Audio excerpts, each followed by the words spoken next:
Erie. It's Monday, March 10th. We're already having a good time here. Welcome back for another Flagship City Sports Talk brought to you by Quick Fill.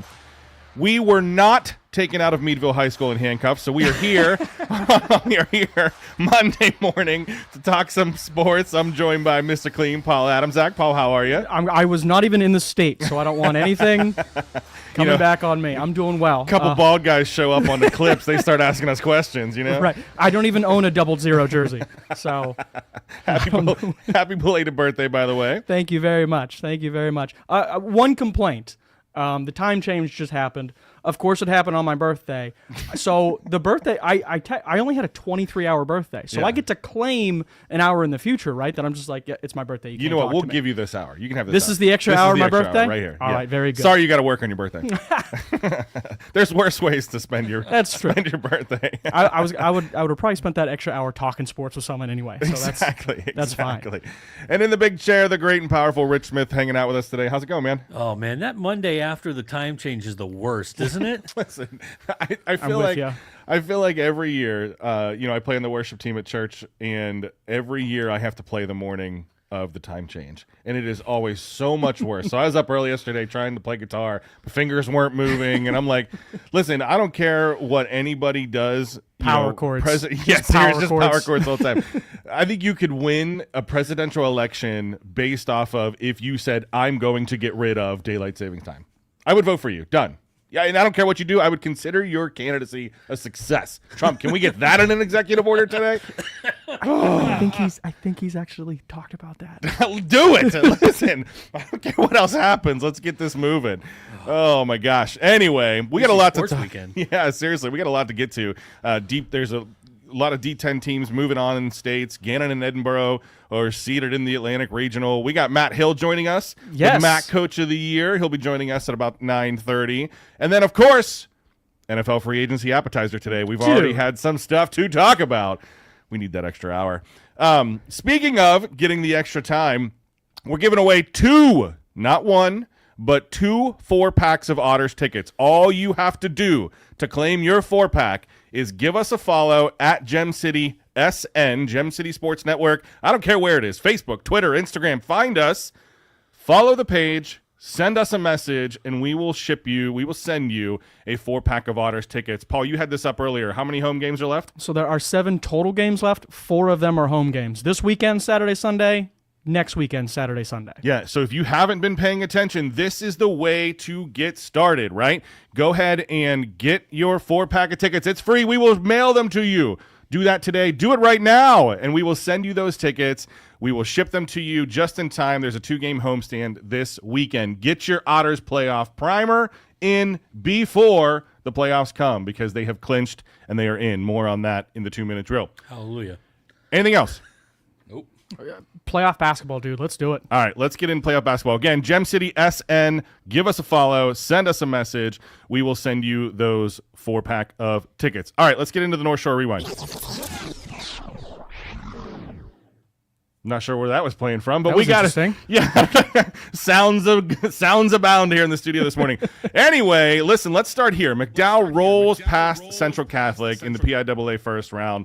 McDowell senior Quentin Orlando scored a career-high 21 points as the Trojans dominate Pittsburgh Central Catholic 72-40 in the first round of the PIAA 6A playoffs Saturday at McDowell.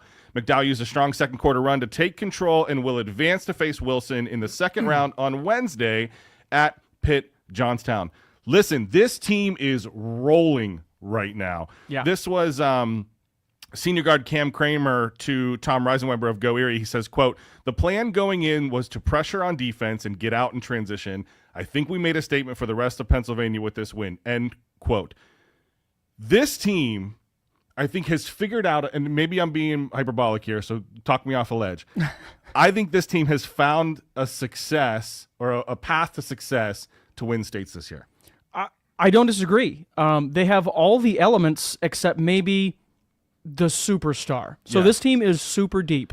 You got names each and every week, each and every game. It seems like so-and-so is the leading scorer this week. It was Quentin Orlando this past Saturday. Cam Kramer the game before that. Yep. And I want to go back. I'm going to pat myself on the back a little bit. Coaching. It's your birthday hour. You're allowed. Right, exactly. This is my birthday hour. Coach O'Connor does such a good job at finding what the other team is doing and adjusting away from that. Yeah. And basically the whole time is a push-pull. They're going to do this. Okay, we're going to do this. Yeah. They adjust to that. Okay, we're going to move to this. He's a step ahead constantly. And like I said, the team is so deep and has so many options that like he's able to utilize the full extent of his roster. We can go small. We can get size. We can play down low. We can spread it out and take shots. Yeah. A team that's 22-4. I said this over the weekend a couple of times. This is the best McDowell boys basketball team they've had since 2020. In that season, they were in the Final Four, and it got shut down due to COVID. They were going to win it that year. I think this is almost now. There's none of the same guys on this team at all. They're all gone. The only constant is Coach O'Connor, and I think he's got a little bit of a chip on his shoulder, remembering that run. And like I said, I really think he has the roster and the coaching ability to legitimately do this. I think Pittsburgh Central Catholic, which the record wasn't great, but it was a really good basketball team, had a Penn State football commit on that roster, had 14 points in that game. So they've faced some stiff, athletic, 3 syllables, athletic competition, and they've stood up to it every time. That's how it is in the dictionary. No, you're right. They're a complete team, and this may have been a down year for Pittsburgh Central Catholic, but it's still Pittsburgh Central Catholic. Right. They are a great athletic team, yes. in any sport. So this is just I think a big win for them. I think this is going to give them all the confidence in the world. They still got a long way to go. Second round comes in on Wednesday. Sweet 16, right? So it's 3 more games. Yep, yeah. So there's still a lot of basketball yet to be played. But I think seeing this as kind of that recipe for success, listen, I think that they have a chance to ride this all the way to the end. So we'll keep our eye on that one. Jumping over to the girls' side, listen, this is we know this player, Michaela Presser-Palmer, again, surprise, surprise, has 40 points to lead Northwestern past Avonworth in the PIAA first round. Michaela Presser-Palmer scores a career-high 40, surpassing Pergo Erie 1,791 career points to move into 5th place on Erie County's all-time scoring list. Northwestern rolls past Avonworth 58-31 in the Class 3A first round on Friday night. The Wildcats stay undefeated and advance to face Shady Side Academy 25-1 in the second round Tuesday. I feel like we say this every week. How do you stop Presser-Palmer? Because every time where I think she's reached the peak, she's gone over and just climbed higher. She's created the new mountain every week, and I don't know what you do at this point to stop her. Well, I just think this goes back to the classic across sports. Big-time players step up in big-time games. And like Presser-Palmer, like you said, she finds a new plateau whenever her team needs it. Now, Coach Steve Sawin did credit the rest of the team. They said that they knew Avonworth was going to come out in a zone defense. Yeah. They were ready for that. When that happens, obviously everything's going to collapse on Presser-Palmer. She's going to have to kick the ball out, and her teammates are going to have to make shots. Yeah. Morgan Gorzinski had 8 points in that game. That doubled her average per game coming off the season. So credit to the whole roster. But yes, obviously everything moves around Michaela Presser-Palmer. She had 22 in the first half, finished with 40. They are the last undefeated team in the bracket, and they're going to take on a one-loss team that is Shady Side Academy. You mentioned this is, man, I am so fired up for this team. I'm a West County guy. Northwestern, I was not friends with them in high school. Sure. Big time players, big time team. I really just hope this community rallies around that girls team, because they, outside of McDowell, probably the best chance to go really far. Yeah, I think so too. I mean, just an incredible team, top to bottom. I don't know that at this point, okay, let's try the zone defense to stop it. Well, guess what? She scored career high 40 points. You can't collapse on her. You got to go man to man, and then you try to take one body or 2 bodies away from other players to try to double and triple team her, and that just opens up other players, and they got to make those shots, and they did. So that's going to be what it is the rest of the way. I said this last week. I'm done doubting them. It's hard to stay undefeated and win a championship, but I mean, every week there's just a new record. There's a new only a junior. Only a junior. Only a junior. All right, we got to take a break. You're listening to Flagship City Sports Talk, brought to you by Quick Fill.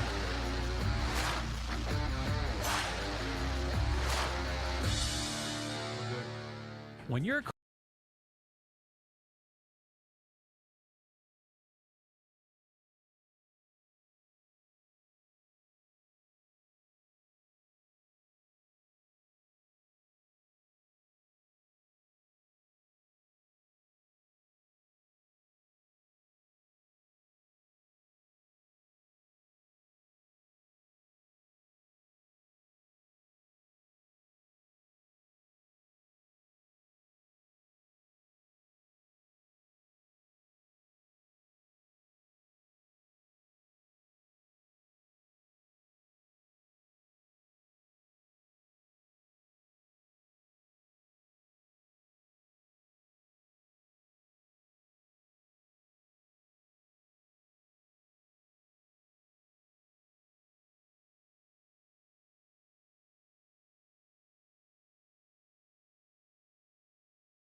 Welcome back. You're listening to Flagship City Sports Talk, brought to you by Quick Fill. Hey, like we said at the top of the hour, we are giving away two, not one, but two 4-pack of Otters tickets. If you're looking to get into a game before the end of the season, before playoffs start, this is for regular season only. Give us a follow at Gem City SN. Just search for the Gem City Sports Network. Give us a follow, give us a like, send us a message, and we will ship you your We will pay tickets. the postage on these tickets. We are literally trying to give you 4 tickets to the Otters. So we could also drop them off there. if we not, wanted I'm to. going. Yeah. Yeah, there you go. That's fine. No, we're gonna make Paul. It's Paul's birthday. We're gonna make him ship some tickets. 51 cents or what is it now? Okay. 51. Oh my gosh.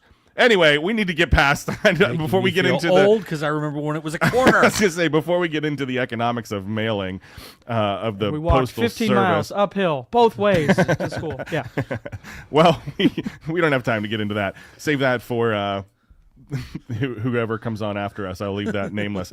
Let's get into the Campus Corner.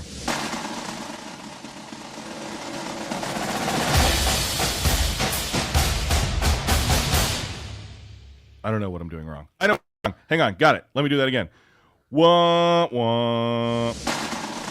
There we go. There we go.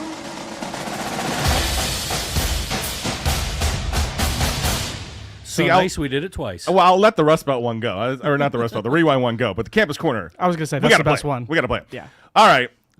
Some big stuff to get to here. Let's start over on the Gannon men's basketball side. Freshman Pace Prosser delivered a career-best 29-point, 10-rebound performance as Gannon dominates Shepherd 74-58 to secure back-to-back PSAC titles and an automatic NCAA Division II tournament berth. This team has really surprised me this year. Right. I mean, obviously, we talked a lot of men's basketball, Gannon men's basketball last year with Coach Jordan Fee and the amazing run that they had. I don't know. Again, maybe this is my pessimistic view here, right? But I'm like, how can you repeat? Right. You're losing players because the transfer portal. You lost your coach. Head coach Easton Bozzoli has done a fantastic job this year. Yes. And I think it is even all more impressive that he has come back and now won the PSAC and is now in the Atlantic Regional, just turning it around in 1 year. I think roller coaster of a season is like the best way you can describe Gannon's men's basketball because, of course, like you said, from the beginning, so they finish top, 8 last year. They make it to nationals, feet aparts, so that drops their preseason ranking down to 23, 24, 25. They lose the first 3 games of the season. First one was like to Nova Southeastern, the number 1 seed in the country, and it was close. But they lose a couple of games back-to-back. They drop out of the 25. Then they go on like a 14, 15-game winning streak. Yeah. Deal with some injury issues, lose a couple of games. They drop out again. And then here we are at the end of the season. The team, they've won 9 straight now. Repeat as PSAC champions. This team has figured it out. And they didn't just barely nudge by and barely get that. They won 74-58. We're talking about a double-digit victory. The tournament MVP, you mentioned his name, Pace Prosser, only a freshman. Yeah. So you got to think, okay, another one with years ahead of him and an ability to grow for your program. What a start for this Gannon program in Bazzoli's first season. Hopefully he sticks around. Seriously. But like I said, a roller coaster from the top to the bottom, climbing their way up, getting back down, and now they hit a peak once again. And they're in the NCAAs. Yeah, and you mentioned the fact that he's a freshman, right? Right. I think that speaks to Bazzoli's recruiting, right? Because here you had a heavyweight and fee leave, you had players transferring out, and Bazzoli's still able to recruit these freshmen to come and play for the team. And it's working. His coaching style seems to be a little similar to Fee in terms of the pace of play. He kind of follows that tree. And sub all 5 and run. Yeah. And it's just impressive to see what they've done. And it's not, to win back-to-back PSACs, it's not like the PSAC is a slouch of a basketball conference. They have 3 going into the D2 tournament alongside, Gannon, East Stroudsburg, and Westchester all going in on the men's side. So it's not like winning the PSAC is an easy feat either. I agree. And, and Prosser's not the only guy on that roster who they're going to be able to depend on. Tasman Goodrick, who was probably the best player consistently over the course of the season, had 6 points and 8 rebounds in that championship game. All other guys who stepped up, Justin DeBuck had 14. Ernest Shelton, another guy who had 14, able to shoot it from the outside. Limited Shepard to 32% shooting, so that's defense, and they forced 13 turnovers. So this is a team that can turn defense into offense in a hurry, and they have a bevy of players who can put points on the board. Yep. So they make they get the bid in the Atlantic Regional. They'll face East Stroudsburg on the 15th at 2:30 on the men's bracket. Jumping over to the women's side real quick, let's stick with Gannon. Gannon, the women's basketball secures the number 2 seed. We'll talk about the number 1 seed here in a second. Mm-hmm. They secure the number 2 seed in the NCAA D2 Atlantic Regional and will face number 7 seed Fayetteville State in the first round rematch of last year's regional final. Yep. Golden Knights aim for a return to the Elite Eight after failing to win and getting past the Elite Eight last year. Stumbling. Words are hard. words are hard on a Monday morning. So congratulations to both Gannon and women's team advancing to the Atlantic Regional, but I want to jump down to the borough. This team, I think, has been the most surprising in terms of local college teams in basketball this year has been the Edinboro women, because Edinboro women's basketball, though they fall short in the PSAC championship, losing to Kutztown, their season continues on as they earn the top seed in the NCAA Atlantic Regional and will host the tournament at Macomb Fieldhouse starting on March 14th. I think the fact that they lose the PSAC but still get the first seed just shows how strong this team really is. Yeah, and all that is decided by, a board of people who decide, okay, this is how they rank teams. Going back to when you said that Edinboro a bit of a surprise. And maybe this is just my perspective, but I think a lot of the focus all season long was on the Gannon women's team, right? And deservedly so. Very, very good basketball team. Obviously, they're in the Atlantic region as well. But we didn't really start talking about the Edinboro women's team until they beat Gannon head-to-head and then did it again. Yeah. And it was, okay, and it was close both times, but I think it was, again, I think just from my perspective, all the hype, all the talk, all the preseason, hey, this is the team that can go the furthest from our area, was centered around Gannon women's basketball. From a program perspective, going years back, that makes sense. Yeah. Edinboro women never been a slouch, but you got to go back to, I'm taking you back 2010, 2011, the last time the Edinboro women were the number 1 seed in the Atlantic Regional. Yeah. You can fact check me on that. I see you on the computer over there. I mean, just a little bit. But no, I guess what I'm saying is It's a surprise to only those who haven't been paying attention, because the Edinboro women have been playing great basketball. Not good basketball, great basketball all season long. Huge credit to Coach Callie Wheeler out there, who's done a fantastic job taking over for Stan Swank many years ago, as she did, and continuing that program on the path to, once again, a number one seed in the Atlantic Regional. Yeah, and I think it's about expectation, right? I mean, yes, when you have Cleve Wright coming back, you expect the Gannon women to be competitive. Yes, and all of the stuff that Edinboro has gone through over the last couple years has been tough, I think, athletically, to recruit to, we'll talk to Coach Matt Hill here in the next segment and kind of get that perspective as well. But, you don't expect much coming out of Edinboro right now. Like you said, Callie Wheeler has this team rolling this year. So when they take down Gannon, you're like, okay, maybe this is maybe Gannon held back a little bit, right? Maybe this or is just that. you just think, maybe it's a fluke. It was close. Right. Edinboro played Trap lights game. out that night. Trap game, right? But then they do it again. Mm-hmm. And then they keep winning, and they keep winning, and they keep winning. And I think that's why, even though, they fell in the PSAC title. Even if you look at the national rankings, there was almost a hesitation to put Edinboro in that top 25 until the end of the season. And I say keep doing it, because I think that's just going to feed them as they go into this tournament. I agree. Some people, some teams just feed off that underdog mentality. You're saying we can't do it? Great reason to go out and just do it. Yeah, absolutely. So I know I will be heading to Macomb for that day, because that'll be a lot of great basketball to watch. And if you get out there and watch these games, this is it's being hosted at Edinboro. It's a beautiful gym. It's a lot of space. It has that old school, like, collegiate gym factor to it. I think it's the biggest basketball gym in our area as far as like seating capacity as well. That's why they do it, like the District 10 championships are always there. Yeah. You can fit the most amount of people in. And when that place is full, the place can get rocking, man. Yeah. So I think also great parking situation. So, if that's something you consider when going to these games, Macomb, the Fieldhouse parking lot, you'll fit. Listen, we've talked on Gem City. We did a ranking of concession stand foods. Yeah. Edinboro University's up there. Oh, absolutely. Listen, the big cookie? The big cookie, and I will put their pepperoni rolls up against Stanganelli's every day. No offense. Oh, no offense to Stanganelli. I know. I'm speaking heresy here in Erie, but I'm just saying they're good. They're good. Rich, put the stick down. No. All right, you want to hit a 2-minute drill? Let's do it. All right, let's go. All right, Harbor Creek girls basketball edged South Park 44-43 in overtime to advance in the PIAA Class 4A playoff. Brooke Sybilski led all scorers with 22 points, including the game-winning free throws with 5 seconds to play. The Huskies, now 22-4, will face North Catholic next, while South Park ends its season at 17-7. Elizabeth Forward pulled away late to defeat Fairview 44-35 in the PIAA Class 4A first round. Bree Height led Fairview with 10 points, finishing her career second in program history with 1,062. The Tigers finished the season at 20-5. Mercyhurst Prep boys season came to an end with a 61-54 loss to Jeanette in the PIAA Class 2A first round. Tanner Ashton led the Lakers with 18 points, while Alex Menendo added 14. Mercyhurst finishes the year at 18-8. Over to wrestling. District 10's wrestling title drought continues as no locals won gold at the PIAA championships. However, Grove City's Hudson Homan finished as a runner-up at 145 pounds, the district's only finalist. Cathedral Prep's Keegan Bowler battled back to take third at 133, while Brandon Bird placed fourth at 160. General McLean's Whisper Abercrombie finished fifth at 155 in the girls' division, and McDowell's Chloe Zacharel took fifth at 130. Grove City led District 10 with 4 overall medalists. Can I do one more? Hurry up.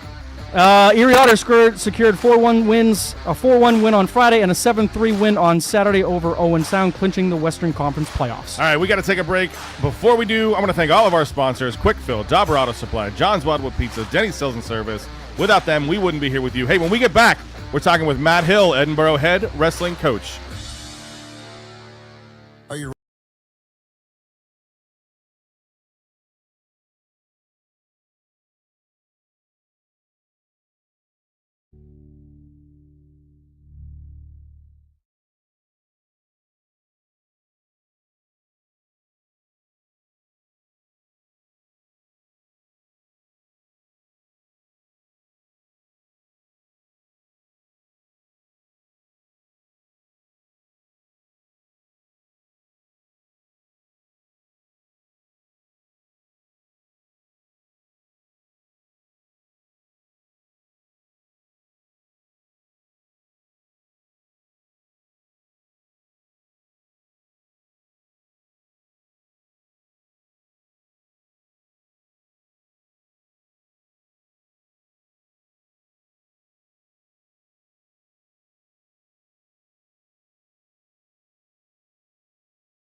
All you have to do is unmute your mic so people can actually hear you. No, not you. On my end. On my end. I knew I got it right this time. Everybody in the broadcast is like, oh, yeah, okay. Everybody on the stream's like, I have no idea what you're saying, dude. Technical difficulties. Again, give us a follow at GemCitySN. Follow anywhere, Facebook, X, Instagram, doesn't matter. But make sure you send us a message as well. Just, what do you think of the show? Hey, I want the tickets. I literally don't care what you say. Just send us a message, and we will ship you out. We still got 1 4-pack of Otters tickets left in the bag. All right, but enough about us. You don't want to talk to us anymore. Instead, I want to talk to this guy.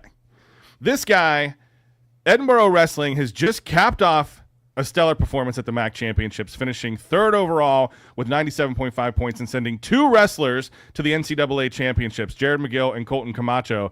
We'll get Coach Hill to fact check us there in a second. Spoiler alert, head coach Matt Hill joins the show. Matt, you have been named MAC Coach of the Year after leading the Fighting Scots from a 12th place finish last year to a podium spot this season. Welcome to the show, my friend.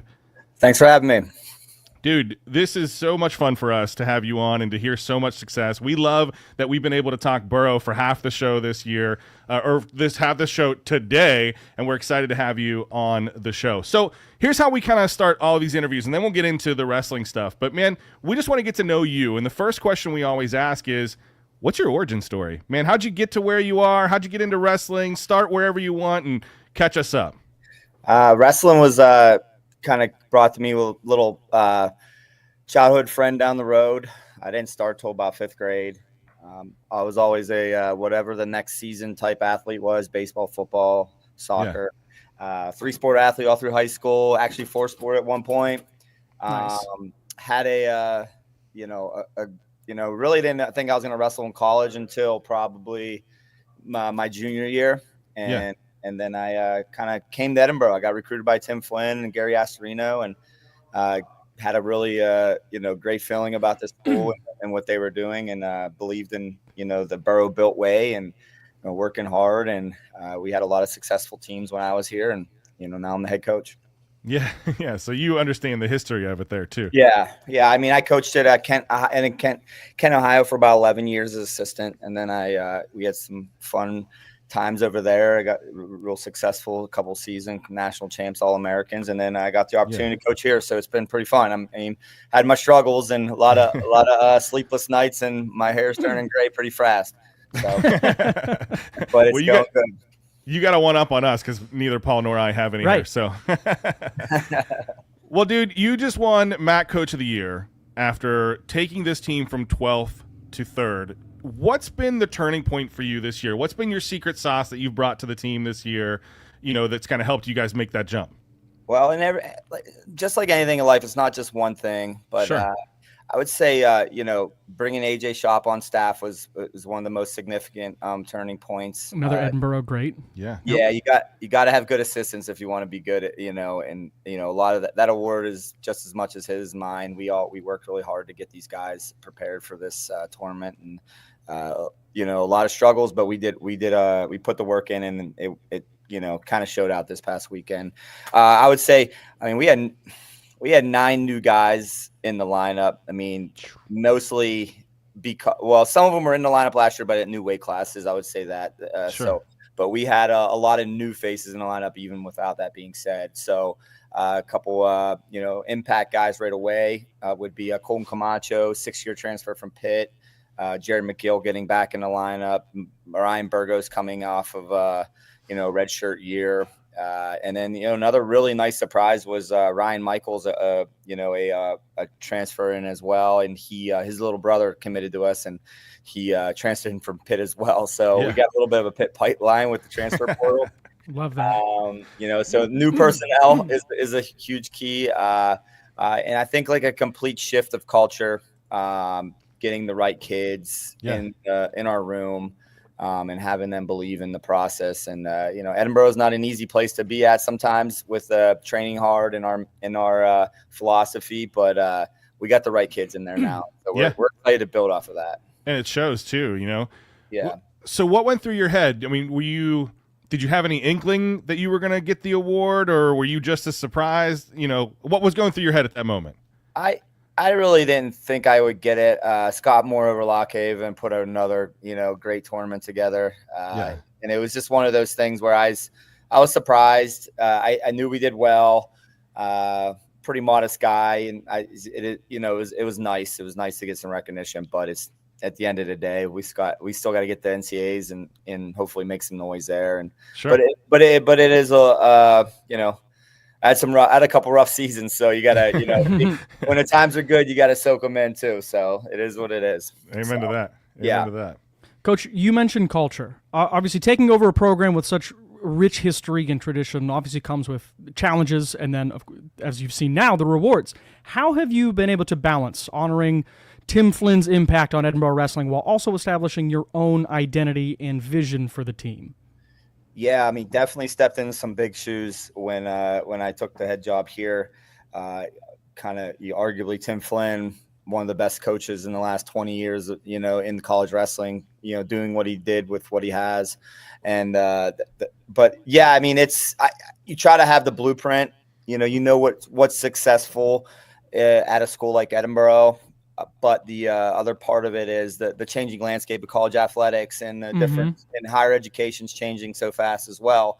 So you have to be able to, adjust to those things. And you got a thing called the transfer portal that you got to use to your advantage, and you got to realize it's going to bite you in the butt sometimes too. Yeah. So you can work really hard and be the hardest working guy in the country, but also understand the floor could fall underneath you pretty fastly. So you just have to find the right kids that are going to be loyal and want to be a part of your program. And we like a kid like Chris Fargo. He probably, if you talk to him right now, he probably not happy how his season finished, but the kid's going to be good. He works his butt off. He's a culture changer. So you get an individual like that, and then you get a couple of veterans that, kind of feed off a young guy like that and, realize they have a lot of unfinished business. And then you got a couple just young guys that just put their head down and work hard every day, and the success will eventually come. And that creates the culture that you're looking for. I love that. So guys who stand out in the program, I want to look ahead to the NCAA championships. McGill and Camacho, great name. I call them Macho Camacho all morning. What are your expectations for McGill and Camacho? What do they need to do to succeed in Philadelphia? Yeah, anybody going to the NCAA tournament, has to have a mindset that they can beat anybody, and both of them have it. They had successful high school careers. Are they both PA high school guys? Yeah, both Franklin Regional Camacho came from rich history. Their success of high school to college wrestlers speaks for itself with Spencer Lee and all those guys coming out of there. But and then Jared McGill comes from another really good program, Chestnut Ridge, down in the Johnstown area. So they have the confidence, but it's their first time there. So it's the first time they're competing, and it's definitely it can work both ways against you or for you. So you have to be able to be prepared for that, those moments. And so what are you doing this week to kind of calm those nerves, if you will? Yeah, well, the big thing about this part of the year is the work's all done. Now it's just prepping and being able to, really peak at the right time. They're going to have a light day today, and tomorrow we'll have a quick hard one. A lot of practices are quick and hard right now. And if it's not hard, it's going to be, more of a technical or / feel good practice where we get our sweat in and, and just go over things. But, we're all just about peaking and making sure they're feeling as best they can heading into this part of the season. And, Jared has a great story. He had an injury, in late December, and we were pretty much, not to say we're counting him out, but it was it was an injury where most people would stop competing, especially in the sport of wrestling. So what happened was we kind of just took it day by day, and he kind of started feeling a little better here and there, and we were able to get him back on the mat. So that's great. What an incredible comeback. Yeah, it's a tough injury too. So hopefully he can capitalize, and he can speak for himself. So. Well, Coach, thank you so much for taking 10 minutes out and hanging out with us this morning. It's been an incredible story to watch the season, and it's not over yet. Open invitation, man. You're welcome to come back anytime you'd like. Yeah, I'd love to come back on. You keep doing what you do, guys. Appreciate it. Yep. All right, man. Thanks, Coach. Take care. All right, have a good one. All right, again, that's Coach Matt Hill, head wrestling coach at Edinboro. Great stuff going on. I did not know about McGill. That's an awesome story, going from may not wrestle again to in the NCAA championships. Yeah. Man, if he wins, that's like 30 for 30 stuff, you know? And I like this. I like this too. I like how people are going to Pitt and then transferring to Edinboro. Yes, that's sir. the culture. That's the culture that's being built down there. So we're going to keep an eye on both of those guys Pitt as they is a head feeder school for to up here, states. right? I love it. We got to take a break, but when we get back, we're talking NFL free agency. If you crazy things happening over the weekend there. You're listening to Flagship City Sports Talk, brought to you by Quick Fill. For nearly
Welcome back.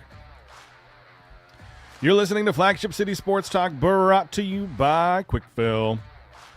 Again, we still got a 4-pack of tickets left. Give us that follow. Send us that message. Paul's holding them in the air if you're looking at the live stream. They are a fit. We're not just trying to get likes. We actually have tickets. Give us a follow. But don't forget, give us a follow and send us a message. Just say hi. Just say you suck. Whatever you want to do. Just send us a message to qualify for those tickets. All right. Great interview with wrestling head coach Matt Hill over at Edinboro. If you missed it, go back, check out the podcast later. We'll have it posted this afternoon. But today, we got some fun stuff to talk about because there was a lot of NFL action that happened over the weekend. Today at noon begins the legal tampering period, which is my favorite part of the NFL. Right. I said legal tampering period, and you said they changed. Changed the phrase. What is it now? They didn't officially put out a press release, but I've noticed on all the NFL's media, their stuff they're calling it the negotiation window opens at noon, and then the signings begin on Wednesday. I'm sticking with legal tampering. It's way more fun to say. So, hired a PR firm on that one. Yeah, exactly. So you got a lot of stuff that comes with that, right? And we had a lot of big news come over the weekend, and let's start with some quick hits, and we'll start over in Cleveland.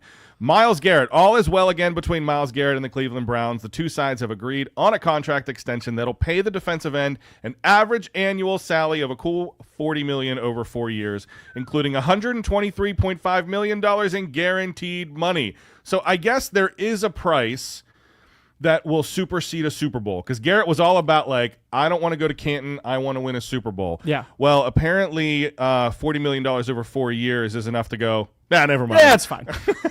How big of this? You can buy a lot of faux trophies with $40 million a year. And don't give me the Browns Super Bowl run now. Get out of here. You're the Browns. Okay, so I have two thoughts on this, and I don't know how long this is going to go. Just let me go. Yeah. First, you saw Friday. We only have 10 minutes. So. Okay, I'll do the best I can. So first on Friday, you saw that Garrett and his representation, which is Clutch Sports, they're like a basketball agency, but they got Myles Garrett. So they tried to they went through Andrew Barry, trade me. Barry said no. Yeah. So they tried to go over his head and get a meeting with Haslam. Yeah. Haslam said no. Talk to Barry. Like, I'm not getting into it. Cleveland radio killed this guy. Yeah. So 6 months ago, Haslam interferes too much. Just step away. Let the GM do his thing. And then he gets involved in a story, and they say, hey, can we talk to Haslam? And he goes, no, talk to the GM. And they kill him for not interfering. So that, to me, was like, you were in a no-win position as Jimmy Haslam in that one. I just wanted to get that one off my chest. The second thing is $40 million a year. Like, the money's great. Sure. He doesn't have to worry about anybody's opinion. Yep. But it was the highest non-QB contract. I was going to say, so Max Crosby got it like 6 days ago, and now Garrett beat his. Yeah. So the thing I didn't like about what Garrett did was the week of the Super Bowl and the week of the Combine and all that, he kind of went around and did a little like Radio Row series and like kind of talked some crap. Told on the everybody Cleveland that would Browns listen he wants out. organization. Right. Yep. Yeah. So I don't know how the Cleveland fans are going to take it, how the fan base, like, he's unbelievable. He's a guy that you want on the team. Yeah. But when somebody kind of like trashes your organization and city and then goes, yeah, you know what? I don't want to be traded. It's fine. We're all good now. I don't know. How long does it take to get kind of back in their good graces? Is it a good thing that this happened in early March, and by the time August rolls around, everybody forgets about it? The fans will absolutely forget about it, but the team, the guys in the locker room. in the locker room, I think that's a different conversation. It's interesting because now you already have Watson on shifting sand, we'll say, for lack of a better term, and now Garrett has showed his. Like you said, he showed his playing cards. He says, okay, I want out. Oh, wait, you're going to – okay, you know what? I'll stay. We have a chance to win a championship. No, you don't. You just want the money, and that's fine. That's fine. Is somewhere in there the Joe Thomas thing, or it's like, listen, he never won a Super Bowl either, but everybody loved him. If you were drafted in Cleveland, if you retire in Cleveland, like, Cleveland will build a statue of you. They will buy – you will never pay for a meal or a drink in Cleveland ever again if you're named Joe Thomas, right? Myles Garrett, I feel like was on. Could he still be on that same sort of career track? I think he's so. Obviously the best player on the team, and the team just hasn't had success. Oh, here's the other one I was going to say. Beginning of last season, if Garrett had requested a trade then, and the Browns said, fine, we're sending you to Washington. Yeah. Washington won what, like 3-4 games 2 seasons ago? Yeah. It would have been, okay, we're sending you to die, essentially. Yeah. What did Washington do last year? They had the number 2 overall pick. Yeah. Went to the NFC Championship game. So your thing of, well, like, Cleveland's never going to do it. I don't know. The NFL is so year to year. There are a few teams that, they're there consistently. Sure. We're going to say the Chiefs and all the top quarterbacks. But, like, to say that Cleveland isn't going to be anything, I don't know. I was going to say, I don't know. But I think there are teams team with the second consistently overall at the pick bottom, last too. year was terrible and went to the NFC Championship. Sure. The team with the second overall pick this year is along the lakeshore about 90 miles from here. I don't know. I don't know about that one. I think that's your biggest hot take you've ever had on this show. That's not even a take. I'm just naming facts. No, I think Myles Garrett, he'll take the Joe Thomas route, but I think that there is some truth he wants to stay. I think a lot of it was posturing for the contract, of course, but I do think he does love playing for Cleveland. If he just wanted a $40 million contract the whole time, it was a really odd way to go about it. Sure. Well, but I mean, maybe he had to because the team knew that he would stay. I don't know. We can get into all that. We can get into the weeds for that too. But, superseding that, head over to Buffalo. The Bills gave NFL MVP Josh Allen a record-setting 6-year, $330 million contract through the 2030 season that includes $250 million guaranteed. Ugh. It's the largest guaranteed total given to an NFL player, surpassing the previous mark of the Browns quarterback Deshaun Watson, who received $230 million. I think what's yes, Allen deserves every dollar of this. I mean, he's an incredible quarterback and is only still continuing to rise. But I think that what was most surprising is that he still had 4 years on his current deal. And they go, hey, here's 6 more. And I think you look at this on the onset and you're saying, that's a lot of money. But look at how this works, right? Everything continues to rise. Yep. The NFL, the cap came up again this year. I think this is a chance to get the deal done early, set the record now, but now you're good for the next 4 years. And next year it'll be passed again. Yeah. Bills are spending money all over the place. I mean, you sign Allen to 6 more years. You sign Reed Ferguson, their long snapper, to 4. Defensive end Greg Rousseau signs 4. Bernard agreed to 4. Shakir agreed to 4. So Buffalo spending money. I mean, there's no analysis here. And they got rid of Von Miller. Right. So that was you 5 in, 1 out. You essentially gained money on the Allen contract with the release of Von Miller. No analysis here. Allen's deserving, right? Yeah, he's got MVP money. Now you got to add to the trophy case at this point. Yep. Put up or shut up. All right. If you missed this because it came out late last night, the Steelers stole headlines by acquiring wide receiver DK Metcalf from the Seattle Seahawks for a 2025 second-round draft pick and then agreeing to a 5-year, $150 million extension per Adam Schefter. Only 6 other wideouts have contracts currently valued for at least $30 million annually, and before Metcalf's extension, the most the Steelers had spent on an outside free agent was linebacker Patrick Queen when he signed a 3-year, $41 million contract last free agency. How big of a deal is this, or how much does this make the Steelers offense better by going out and acquiring DK Metcalf? It makes them better in the respect that I think they are now more attractive to a potential quarterback. 100%. You can have great receivers on the outside, but if me or Rich is at quarterback, it doesn't matter if we're under center. You got to get the right guy who can utilize now those downfield targets. Yeah. DK to me always been a little. I always thought he was a little overrated. Now he's a freak of nature. Yeah. He has torn up the Dolphins, so I have major respect for the man, but he did it alongside Tyler Lockett. George Pickens is an entirely different kind of receiver than Tyler Lockett. You kind of have 2 alpha, big, fast guys on the outside with that 50-50 ball ability. Yeah. But I don't know how they do. They have no other receivers. Yeah. At this point. See, so I'm not as concerned about that because I think you have you run Pickens and DK on the outside, like you said. And then in the middle, I think you could throw in Freiermuth. They're going to run 2 tight ends because Arthur Smith loves to run the ball. Mm-hmm. So you're going to throw in Freiermuth, you're going to throw in Washington, and they're going to 2 tight end sets, and you have 2. But you also have Roman Wilson, who's essentially having a second-round pick this year because he was injured last year. You're shaking your head, but I think he's perfectly aligned to be in that slot role.